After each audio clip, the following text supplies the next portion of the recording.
Hello, coolers. Welcome back to Viva Barca, the home of everything Barcelona, where we are going to be discussing on the latest as usual. We are going to start with Gerard Pique, who have responded to the Super Cup corruption claims by saying that everything we have done is legal.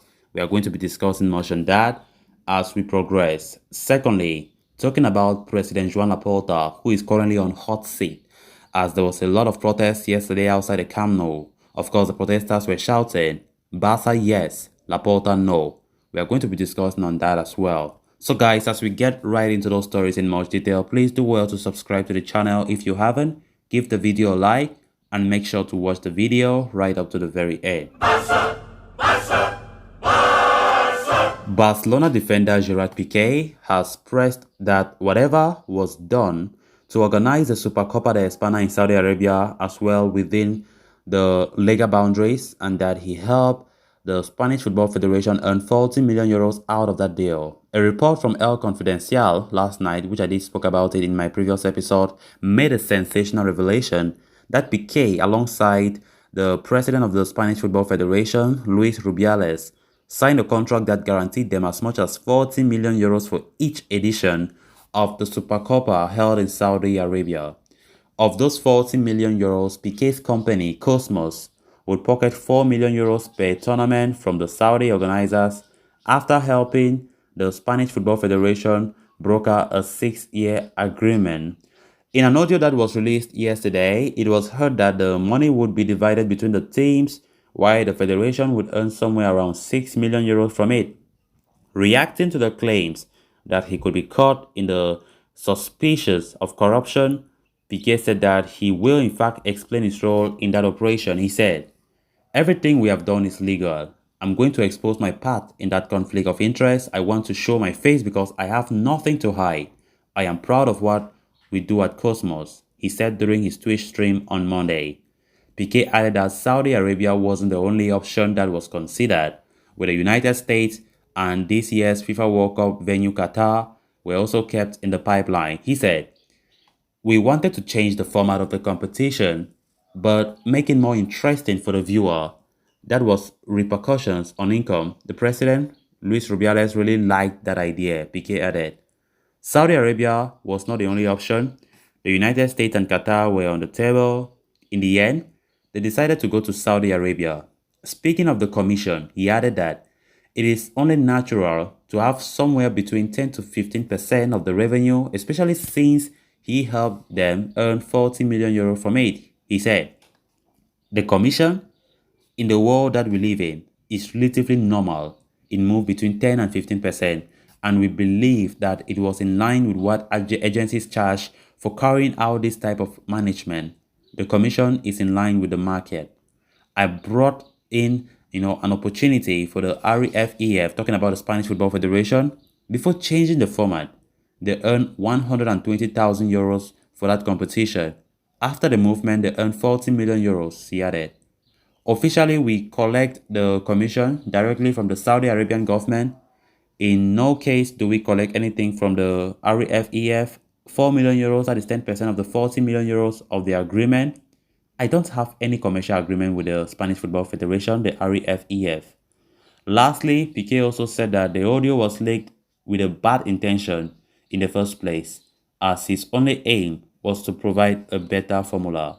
He said, "Regarding the recordings, it's an audio taken out of my context. I simply helped the president to find a formula that makes sense," he said.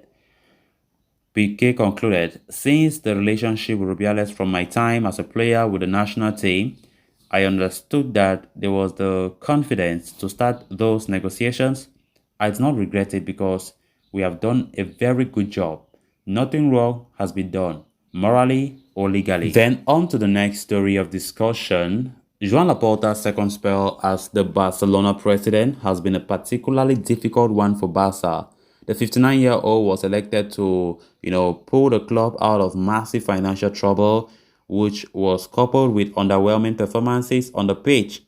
In an attempt to cut back on losses, Laporta has introduced a far more conservative financial scheme at Barcelona, asking players to take up massive pay cuts while negotiating sponsorship deals with companies like CVC and Spotify.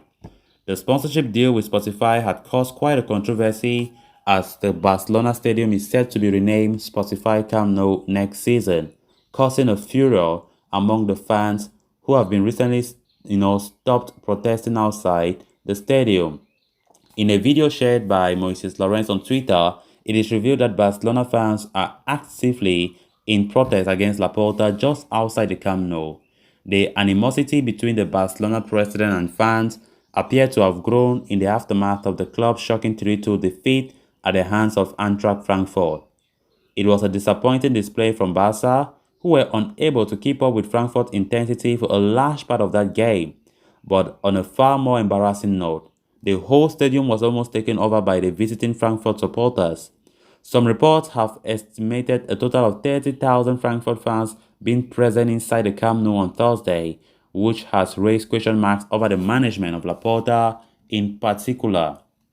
Barcelona are yet to put out an official statement surrounding the seating mismanagement, but amid plans to further increase the overall capacity of the stadium, it is essential that the club handle the situation well and appear transparent with the fans. These past few days have not been nice at all for any Barcelona faithful, be it Barcelona fans, the president himself, the coach, the players. On the pitch and off the pitch have been horrible. Saying this as a Barcelona fan is not easy. I feel really, really heartbroken, you know, because had it been we were even playing some good football in these past few matches, maybe that stadium attendance by Frankfurt fans will not really affect many of us. But it seems as though everything is just terrible, honestly speaking. Laporta now is not even a popular man at the moment. Many fans are not happy with him, but there's nothing we can say about that. We can't conclude on anything because many Camp Nou faithfuls are pointing fingers at him. Since that day that Frankfurt, overwhelmed the Camp Nou with their noisy supporters, which was really, really terrible to see, which made us feel like we are playing back-to-back away matches, which is not normal. Laporta is on hot seat, because everybody needs explanations. They want transparency. We want transparency. I'm talking as a Barca fan here. So that have led to protests outside the Camp Nou. Yesterday was not easy, as Cadiz was playing.